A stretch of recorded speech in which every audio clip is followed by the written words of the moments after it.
Saudara-saudara yang semoga tetap berada dalam rahmat Allah Subhanahu wa taala. Rasulullah sallallahu alaihi wasallam telah bersabda, "Ala wa innal jannata huffat bil makari." Ingatlah bahwa sesungguhnya surga itu dikelilingi oleh hal-hal yang tidak disukai. Surga itu dipagar atau dikelilingi oleh segala sesuatu yang tidak disukai oleh kita. Artinya perjalanan menuju kepada surga untuk melaksanakan ubudiyah maupun amaliyah-amaliyah yang bersifat mengantarkan kita kepada surga ini, itu dikelilingi oleh hal-hal yang tidak disukai oleh hawa nafsu kita. Contoh yang paling sederhana, ketika kita mau ngaji, nah ini hawa nafsu kita ini nggak senang, ada saja alasannya. Entah itu malas lah, sumeh lah, ataukah sibuk lah, dan sebagainya dan sebagainya. Begitu juga kalau kita mau melaksanakan sedekah umpamanya, seringkali di situ hawa nafsu kita menghalangi untuk melakukan sedekah dengan dalih atau alasan bahwa sedekah yang kita keluarkan itu sama sekali tidak ada manfaatnya bagi kita. Nah, inilah hambatannya. Begitu juga kalau kita mau melaksanakan salat, mau membaca Al-Quran, mau berbuat baik, mau melaksanakan birrul walidain, berkhidmat kepada kedua orang tua, hawa nafsu mengajak untuk tidak melakukan itu semua dengan berbagai alasan, yang seringkali alasan itu juga terkesan dibuat-buat oleh kita. Tetapi sebaliknya, wa innan nara huffat bisyahawati, dan sesungguhnya neraka itu dikelilingi oleh bermacam-macam keinginan syahwat. Pokoknya jalan menuju kepada neraka ini terlihat enak, terlihat sedap, terlihat menyenangkan, terlihat nikmat. Gambaran. Dan memang setan menghiasi setiap perbuatan-perbuatan yang menjerumuskan manusia kepada neraka itu akan dihiasi oleh setan dengan gambaran yang indah-indah, gambaran yang menyenangkan, yang dibuat nikmat dalam khayalannya,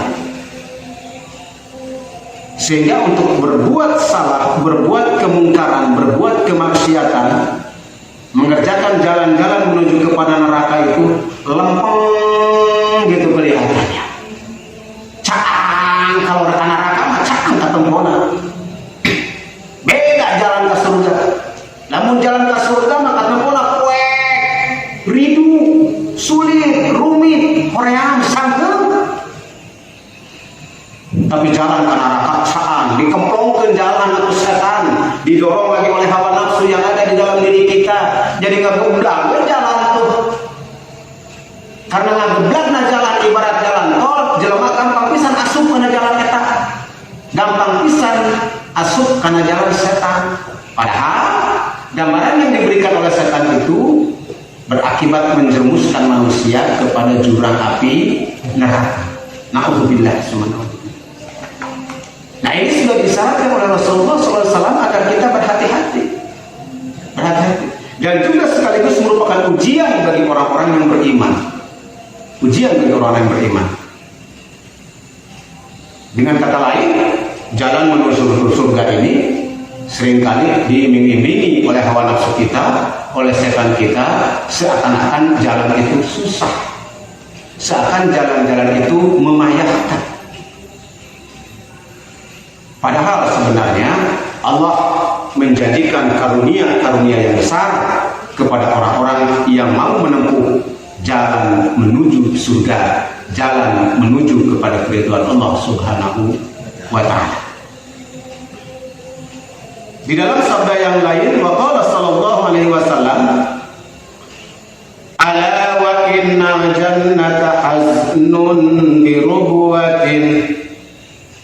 Ingatlah wahai kalian semua, bahwa sesungguhnya surga itu susah bagi hawa nafsu dan ada di tempat yang tinggi.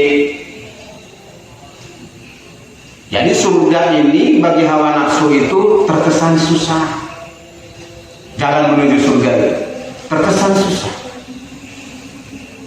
Sekarang bandingkan orang-orang yang mau ngaji, yang mau sholat berjamaah, yang mau menuntut ilmu, yang mau dekat dengan para alim ulama, dengan para ustadz, dengan para kiai, dibandingkan dengan orang-orang yang seliweran di luar itu. Loba mana? Itu sebagai perbandingan. Sebagai perbandingan.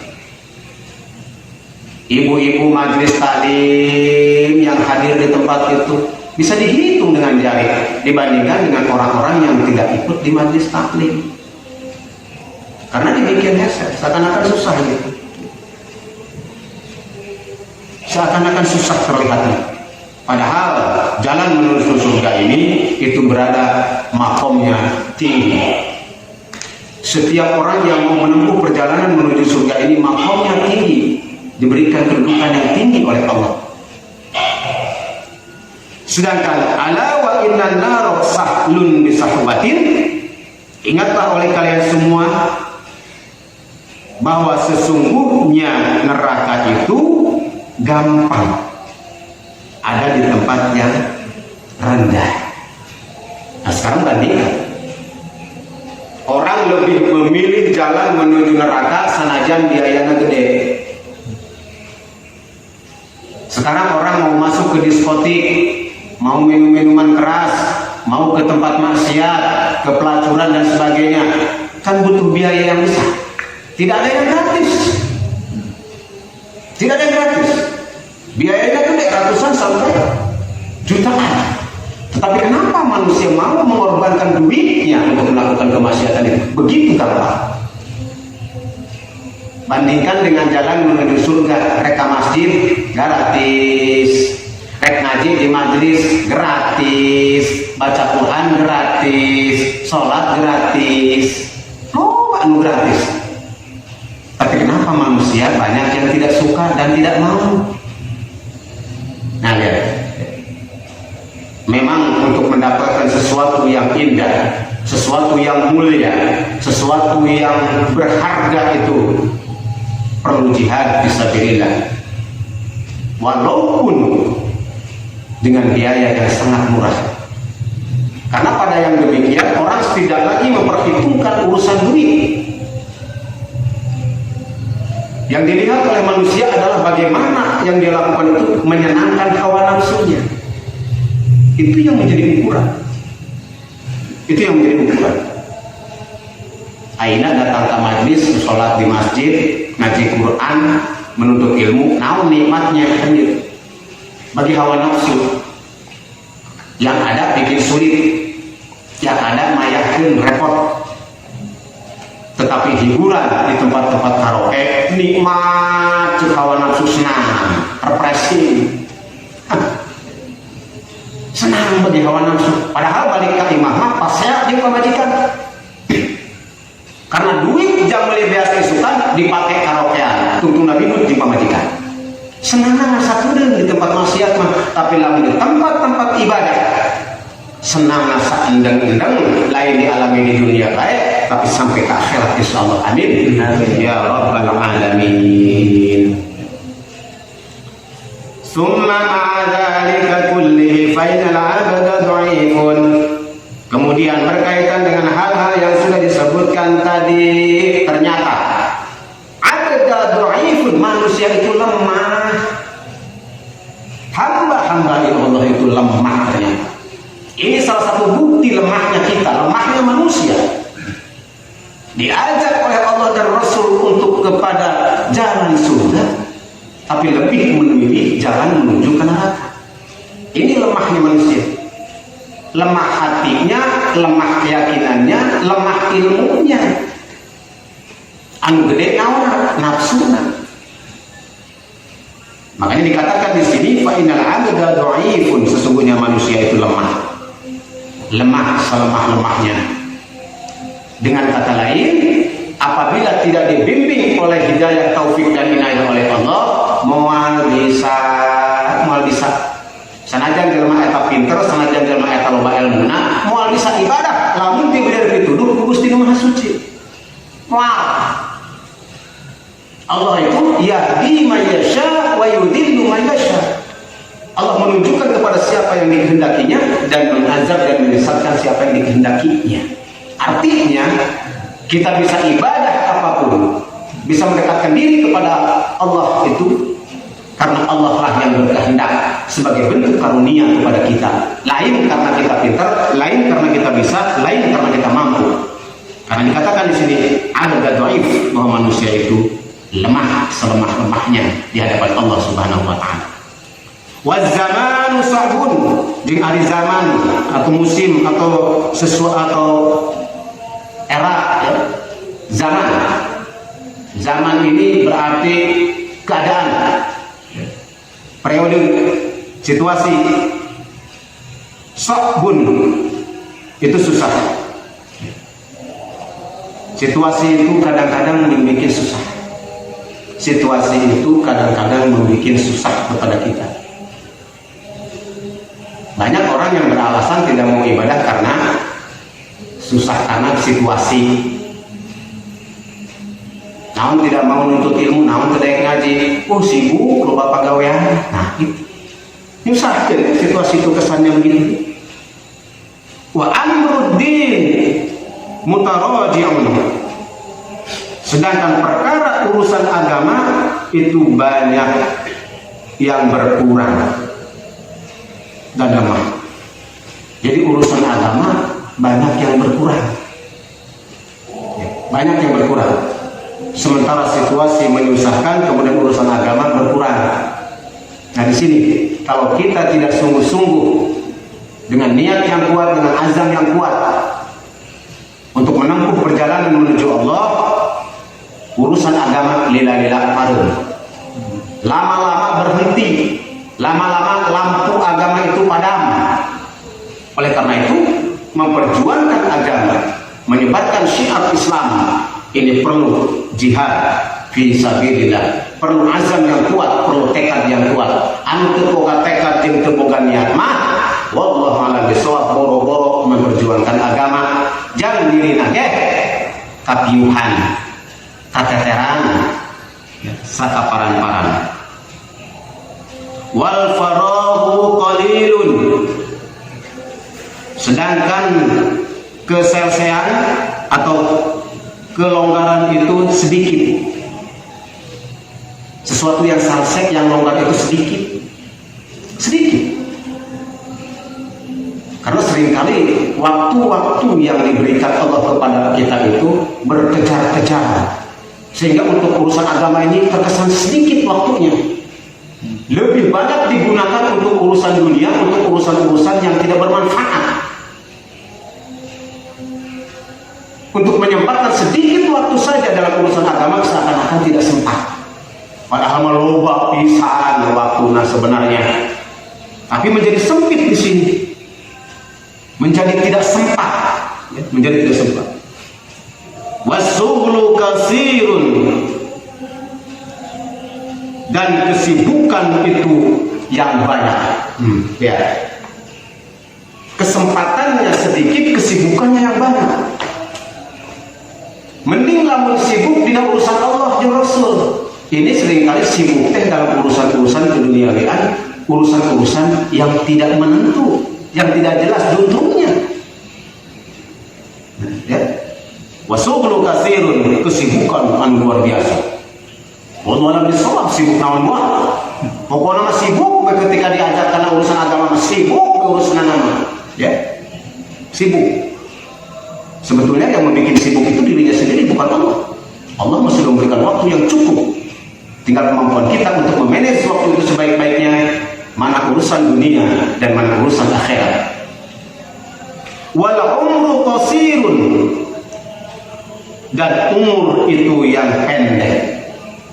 Ini harus sadar bahwa kita hidup di alam dunia ini pendek waktunya. Bandingkan orang Indonesia, tidak ada yang atau jarang sekali yang berumur sampai 100 tahun. Terasa sangat pendek.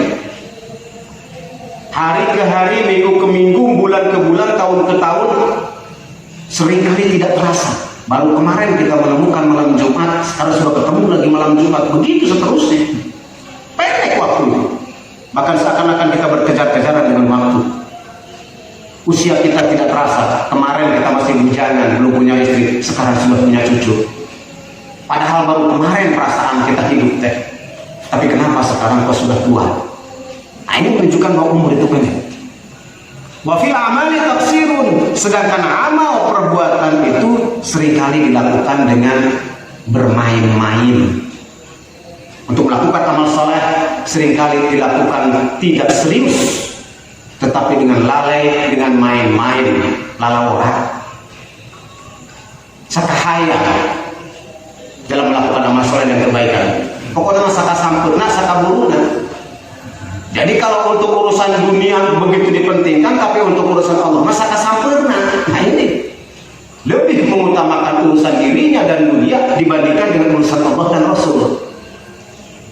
Nah ini yang harus menjadi perhatian bagi kita semua. Wanaqidu basirun, sedangkan yang mengawasi kita yaitu Allah yang maha melihat. Yang mengawasi kita adalah Allah yang maha melihat, yang maha melihat, yang maha menyaksikan. Ini harus sadar bahwa Allah mengawasi setiap amalia, setiap perbuatan kita, maha menyaksikan. Tidak ada satu kalimat pun yang tersembunyi dari Allah. Tidak ada satu perbuatan pun yang lewat dari pengawasan dan penglihatan Allah Azza wa Jalla. Wal ajalu qaribun, sedangkan ajal itu dekat. Ajal manusia dekat. Sekarang siapa yang bisa memprediksi dia mati kapan, dia akan mati kapan? Tidak ada seorang pun yang bisa memprediksi dia mati hari anu jam sekian di mana. Wah, tidak. Karena itu merupakan bagian daripada rahasia Allah Subhanahu wa taala. Jadi ajal itu dekat. Dikatakan dekat karena manusia tidak ada yang tahu kapan dia akan meninggal.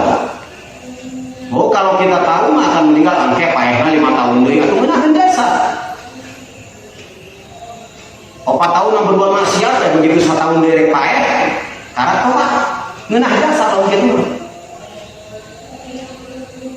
Sedangkan ajal itu tidak ada yang tahu. Oleh karena ajal itu dekat dan kita tidak tahu, maka orang yang bijaksana, orang yang berakal, orang yang paham tentang Allah dan Rasul, dia akan siap sedia untuk menjemput ajal itu dengan ibadah dan amal soleh.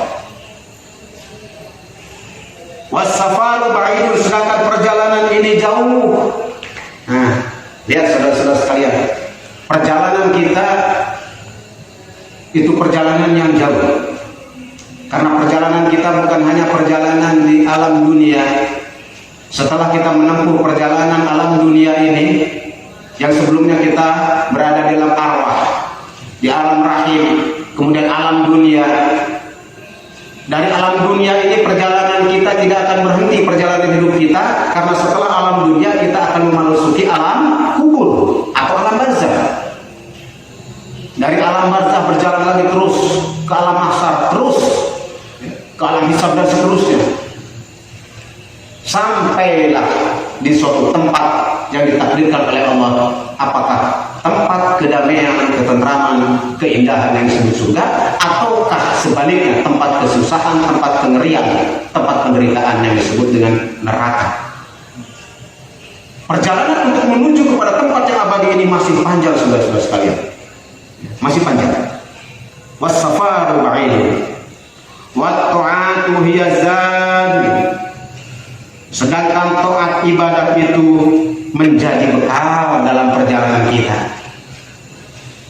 Satu-satunya bekal yang harus kita persiapkan di dalam perjalanan yang panjang tadi adalah taat kepada Allah dan Rasul dan melaksanakan ibadah yang diperintahkan oleh Allah dan Rasul. Itulah bekalnya. Fala budda minha, maka mau tidak mau kita harus mempersiapkan bekal ini untuk menempuh perjalanan yang jauh tadi. Apabila orang tidak mempersiapkan bekal dalam perjalanan yang jauh, maka jangan salahkan kalau kemudian di dalam perjalanannya itu dia mengalami kesusahan, mengalami penderitaan. Karena tadi sudah diperintahkan, sudah dikasih tahu bahwa perjalanan kita jauh, kenapa kita tidak mempersiapkan bekal? Contohnya kita mau berjalan di umroh atau haji ke Mekah, Baitullah, kita tidak mempersiapkan bekal, tidak persiapan duit, tidak persiapan makan minum dan sebagainya, tidak persiapan naik kapal dan sebagainya, maka sulit untuk menempuh perjalanan yang jauh itu. Sulit, pasti akan mengalami kesulitan-kesulitan dan penderitaan selama di dalam perjalanan. Wa hiya fa'itatun fala maradda laha. Dan itu taat itu apabila terputus taat itu, maka tidak ada tempat kembali kepada itu taat.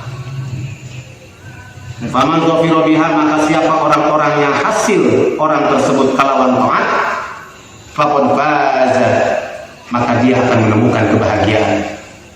Wa sa'ida abadal abidin, dan dia bahagia selama-lamanya. Wadah raddahirin, dan dia juga akan selama-lamanya di dalam situasi dan zaman itu. Wa man fatahu dzalika khasirun mal khasirin, dan barang siapa yang terputus dari hal-hal yang tadi, maka dia termasuk orang yang rugi dan berada dalam kerugian. Wa halaka mal halikin, dan dia termasuk orang yang celaka secelaka-celakanya. Fasara hadzal khatbu, maka jadi kelakuan dalam melaksanakan amal akhirat itu, idzan, kalau demikian, wallahi demi Allah, mu'dhalan, itu yang payah, wal khataratu aziman, dan juga ripuh payah yang sangat besar.